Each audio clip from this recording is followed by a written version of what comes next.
guys, welcome back to my channel. Today I have a very special guest. And also some news. This video will be my 1-year anniversary on YouTube. Can you believe that? And the crowd is going nuts.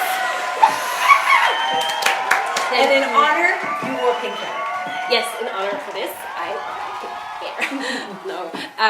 Yeah, I thank you a lot, Shoshana. My pleasure. I'm honored to be here on your 1-year anniversary. It's amazing. So, you have a lot going on. So, you are here for a concert tonight, which I'm going to watch, which is going to be awesome. Thank you. And how is it to be in Berlin? It's great. This is my first day. You're the second thing I've done. The first thing I did was take a run and see a couple of things this morning. Do you call it Victoria, that statue? What do you call it? Victoria. You know what I'm talking about. As soon as we got in last night, I was like, oh, I'm in Europe. I just felt it. I just love being here. And I'm really glad to be back. So I haven't seen much of the city yet. Your apartment is phenomenal, so I feel like I've gotten a piece of Berlin life, like Berlin at home life. Yeah, this is Berlin at home life. This is like... It's amazing. What people live with. People don't live like this, though, do they? You have like a pretty sweet situation. Yeah. Listen, do you usually do your interviews in English? Sure. You do? Yes. Oh, okay, good. I tried to learn. I got an app and everything, and I was like doing my exercises every day. But then I was like, I don't need to know these words. I need to know like mini conversational things. Yeah. And this was like showing pictures of like women and children. I'm like, Kinder, but I don't need this. Apfel, there's like newspaper, Wasser, cafe. I'm like, nah, this is it. I need like, where's the bathroom? I need like, how's your day going? Wie geht's? I got Wie geht's. How was Vienna? You were teaching. Yes, last year I taught in Vienna. I'm going to go to Vienna after Braunschweig. So Vienna is a beautiful city, very rich in history, and it was my first pseudo-German experience. Like it's the first country, German-speaking country I've ever been to. So yeah, it was my first experience with.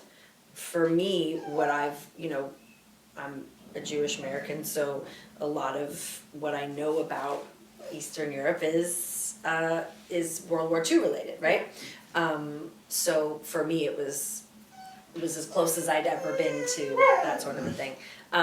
So it was a lot of touring around and a lot of history and the palaces. I went to a palace, right? Yes, Schönbrunn. I ate so many pastries and drank so much coffee in Vienna. I had strudel, I had schnitzel, and I met some wonderful people. We can't hear all that, right? So it's like... Fox, you cannot do this. Either I have to bring him out, or... If he goes out, he'll cry though too, won't he? I think. What do you need? Do you need to sit by me? No, he needs... Sex. Yeah.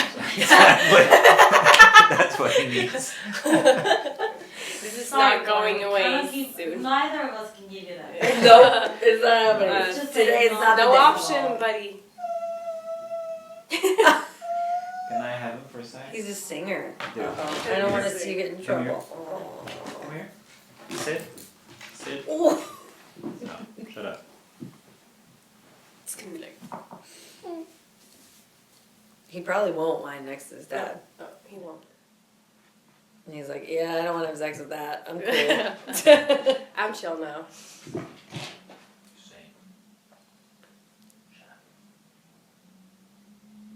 This is so new, no? This whole whining, really... It's part of the teenage hard heat. whining.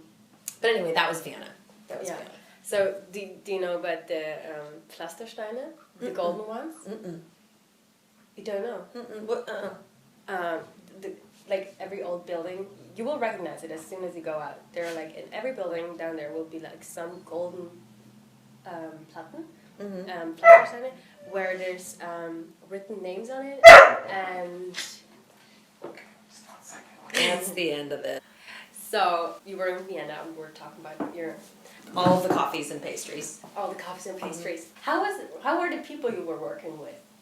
The people that I worked really closely with that like produced the concert and escorted me around and helped me out were wonderful. David and at that time his partner Michael. And Michael's brother, they were wonderful people. And I taught some students who were lovely. Have you seen a German show? I'm going to this time when I go to Austria. That'd technically be an Austrian show, but you mean in German? In Germany, yeah. Yeah, I'm going to see 2 shows when I'm there. Stephen Schwartz's new show and Evita. Do you know him? Mm-hmm. He's the one who told me about it. I saw him at the Wicked 10th anniversary last week. And he said, I'm here and then I'm going to Vienna. And I'm like, I'm going to Vienna too. Are we going to be there at the same time? And we said our dates and we said we weren't. And I said, what are you doing there? And he said, I've just written a new show and it's opening in Vienna. And he was like, you should go see it when you're there. And I said, I absolutely will. It's in German, isn't it? It's in German, yeah. I mean, I don't know how good it is. I'm finding certain things are very universal. Yeah. And there's a lot of German that is similar to English, so I pick up on it. And also, like I said, I'm Jewish, and my family, there's a lot of Yiddish that is spoken in my family. So there's certain things I pick up on. But also, like, theater is a universal language. So it's like when you see an opera. We see operas in the States that are in other languages, and you can kind of follow what's happening. So I'm assuming this will be the same. Plus, I know Evita like the back of my hand, so that will okay. Oh, what is that about? Also, like, have you heard Wicked in German? No. I feel like I've heard Wilmine sing something in German, like heard her sing like Defying Gravity in German, but I've not seen the show. How was doing Wicked? A life-changing experience, I don't know. Yeah, was it? Yeah. Awesome. I mean, how was it to be fucking green? I think that only until recently has it sunk in. Even just sitting at the 10th anniversary the other day watching the show, I was like, I played that role? Like, I think when you're doing it, it's like, it's all about the work of it and doing what you need to do to show up and the stress of like, is my voice there? Do I have the energy to do this? And all the other pressures that come along with that. Now, and also when I did it, it wasn't the global phenomenon that it is now. So now when I watch it and I see how people freak out, I'm like, oh my gosh, I did that. That's crazy. That's kind of cool. Yeah. Shit, man. Now it's cool. At the time it was hard work. Talking with some of the people that I saw last week and just being like, this is the show that keeps giving and keeps teaching lessons. And even though I'm not in it anymore and haven't been for a long time, just the involvement with it and the reputation of all of it, it's just like changed my life. How did you change like from musical theater to songwriting and doing other stuff? Was that easy or was that even intentionally or? It was definitely intentional, but it was something I've always done. I've always done both. Okay. Straddling the fence, I like to say, always. So I think once I finished Wicked, I had been doing my songwriting and recording all through Godspell, Harrisburg, Wicked, all through all of my theatrical endeavors, but I felt like at that point, once you play Alphaba and Wicked, what's gonna be better than that in theater? So I felt like, okay, I came to New York with a goal, I achieved it, I'm out of here. I want to actually give time and attention to my music now. And that's been 10 years now, and you know, I have little victories, and like, you know, it's a lot of work. Victories. Which is kind of, you know, little victories. Well, I mean, there's not the thing that's like the Wicked of it all. Do you know what I mean? There's been they're just moments. There's not like the big thing where it's like, remember that second album that won the Grammy? And then I'm like, now I can set that down and go do another goal. Do you know what I mean? But there's been little things. Like I always said I wanted to chart on Billboard. And I did with my last project, which I didn't find out until like a year and a half later. But I did. Those are little victories where you're like, okay, checkpoint. Like that was something I set out to do, and we did it. I think sometimes those victories never look like you think they're gonna look. Do you know what I mean? We talked about that too. So you get the thing you wanted, and you're like, huh. But also, you know how hard you've worked to get there, so now it's like, absolutely, that's what happened. Because I've been busting my butt. Do you know what I mean? It's just always been a part of me, both sides. So it didn't feel like a transition or a choice. I've just always wanted to sing pop and be a pop star and write my own music and put out records. And theater's always been my outlet and what I've been doing since I was a little girl. So it's just always been both. How did you get into theater? I started dancing at like 3 because I just had a lot of energy, I think, and played around a lot in the house. And my mom was like, what are we going to do with this? So she put me in dance first, and then I joined a theater group, like a kids theater group at 6. And then just because I loved singing and I loved performing all of it, theater was like the likely You know, really for kids starting out as performers, I think theater is the best foundation. Were there a specific school you went to? Yeah, I went to college in Cincinnati, and I chose that, and it was a musical theater program because can't major in being a pop star. In my mind, I still was like, I'm gonna be J-Lo, I'm gonna be, you know, you can't Mariah Carey, I'm gonna make records and like, you should. but I'll go to, I have to go to college, my parents say I have to go to college, so I'm gonna go for musical theater, because at least I'll get to sing. Major, we should start it. Let's start a pop major star in pop. First, get a pink wig, Then get some fur, and then you're actually a pop star. Almost. that's all I do. Who is your idol, or do you have someone you look up to, or like different people? And you I just think take it's the always changes, and it's always, I'm constantly finding inspiration in different people, but John Mayer is someone really huge for me as a songwriter and a musician, and just how adventurous he is with his musicianship. So he's way up there. By Frank Sinatra and the diversity of his career and success. Same with J-Lo in that way, as far as like how many things they were able to achieve and how many lines they crossed.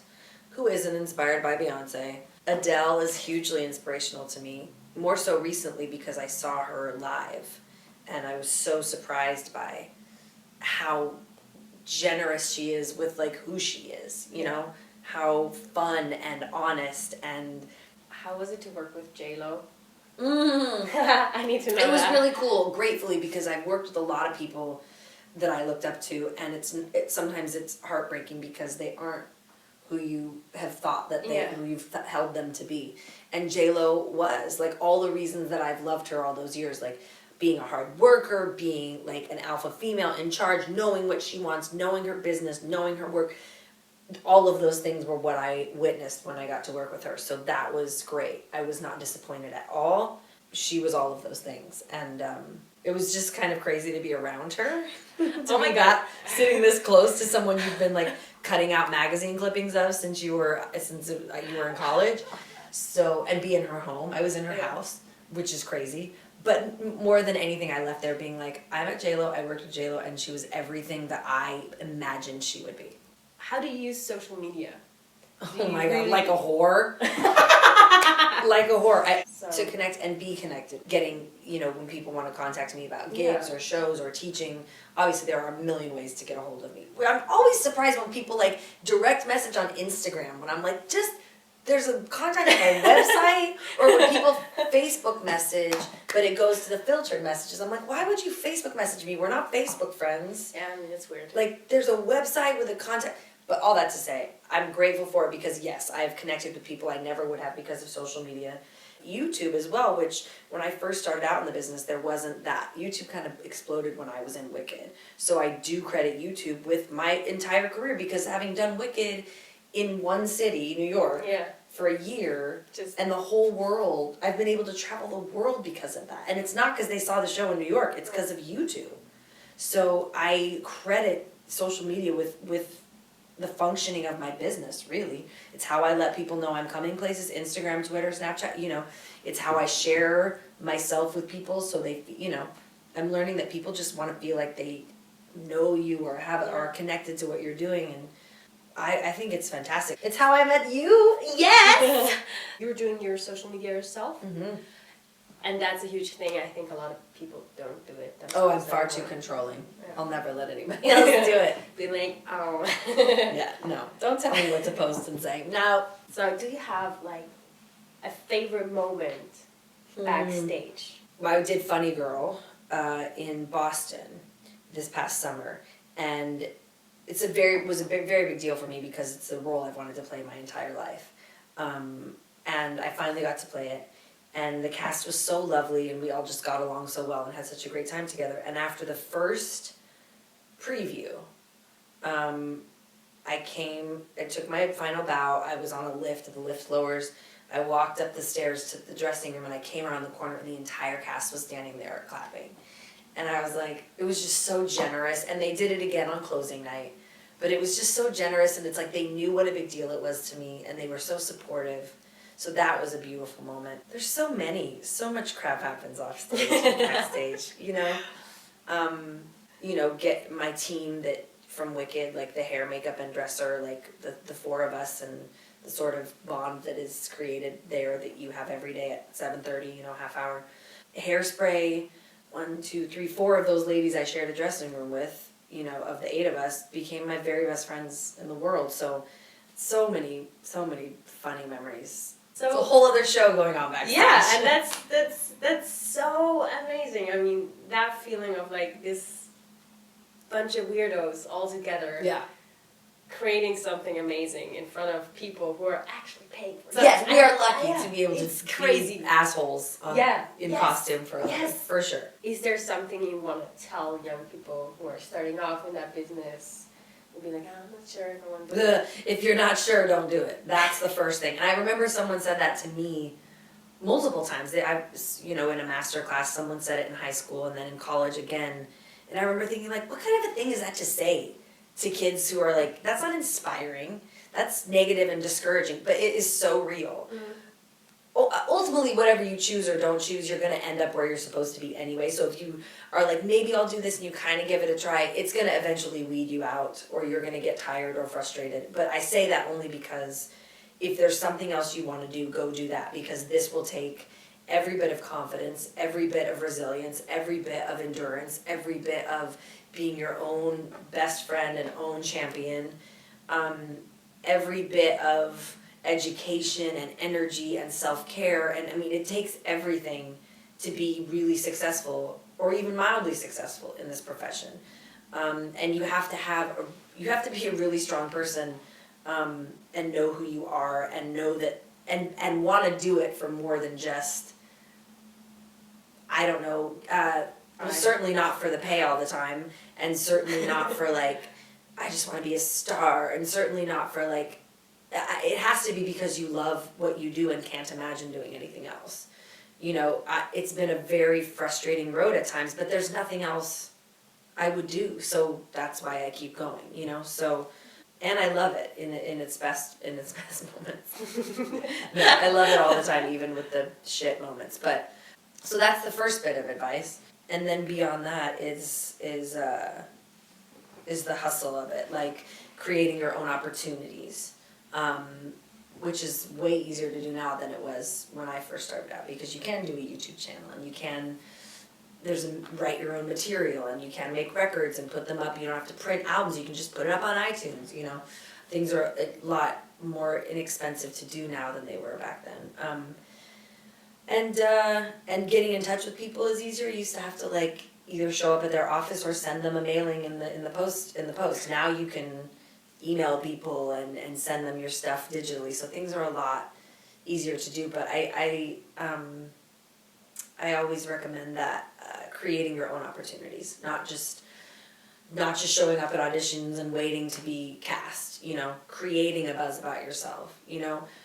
I'm sure that you have probably made yourself more castable by creating, a following and a buzz about yourself. You know what I mean? Yeah, that's people care about how many followers you have on Instagram and how, my friend, well, I don't know. Actually, I don't know if that's factual, so let me not speak. But, they do care. Are you going to sell tickets? Do people know who you are? Can we get butts in the seats if we cast you in this role? If it helps us out, that, sometimes the person with a bigger following or more esteem in that way is going to get the job, besides the more talented person, maybe. Creating your own opportunities and just not waiting for the phone to ring, showing up, working for free, doing benefits, doing concerts, getting to know people, just asking people for stuff, asking to be coached by someone you think that doesn't have time or is too expensive, asking to sit down or shadow you and intern how you do this behind the scenes YouTube stuff, like anything. You just never know who's going to say yes. So I guess the other piece of advice is don't be afraid of no. Don't be afraid that someone's going to say no. Ask anyway. And maybe they won't say no. You never know. I mean, how is it with your workshops? I mean, you work with professional people who are on stage. Did you ever have like somebody who just started or? In the workshops, you know? I usually don't work with professionals. I usually am working with students. Yeah. Oh, okay. So yeah, that's what I prefer to work with, because I feel like I have more to offer them. It's not that I don't feel like I have nothing to offer professionals, but I feel like the ones who don't necessarily have the knowledge yet or haven't been given the knowledge that I feel like is important. I think everyone's so intent on out singing the next person or being the best singer or doing it right that they forget to bring who they are to the table. So that's basically what we work on in my classes is who are you, why were you drawn to this material, and how can we see you? Because you, who you are authentically and organically, is going to be unlike anybody else. And I think people see what shows are running, get the soundtrack, see what's being cast, and then they're like, how can I fit into that? But that's already been done, right? Mm-hmm. So I never would have known Hairspray was gonna come, or that Wicked was gonna come. I wouldn't have known I could be who I am and be an ingenue and a leading lady without being 110 pounds, without losing the weight my college told me to lose, without being a brilliant dancer, you know, that I could be exactly who I am and still be in a starring role. And I think people are always trying to change and shift, and so we just try to get to like, who are you really authentically, organically, and how can you bring your heart to the table, basically. And all I try to get is like, share it. It's helping. Feel it. Yeah. I want to feel something. I don't need to hear a perfect voice. Let me feel something. Do you have, a goal set for yourself, or are you? I have so many goals. I have so many. I think one that I really would like to do. So I toured earlier this year with Postmodern Jukebox. Which is amazing, by the way.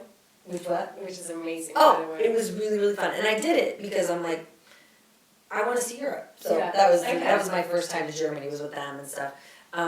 So I toured with them, and even though it was not my tour, I was one of the guest singers or whatever.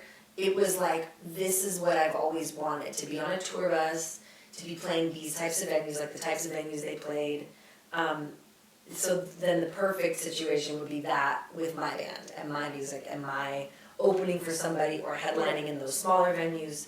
That's been a dream of mine for a long time. Or in I guess you guys have them too, the festival circuit, like the summer festivals. That's a huge goal of mine. And I don't know whether there's just something in the recording industry that's still missing for me as far as my level of achievement or where I've gotten with it. As far as, I don't know if that means signing with a label. I don't know if that means some like radio play or like, you know what I mean. There's more for me, I feel, in that realm of touring and exposure. Let's say. I would love to be able to play Fanny Brice again. I would love to be back on Broadway again. I'd love to have a baby. Life goals.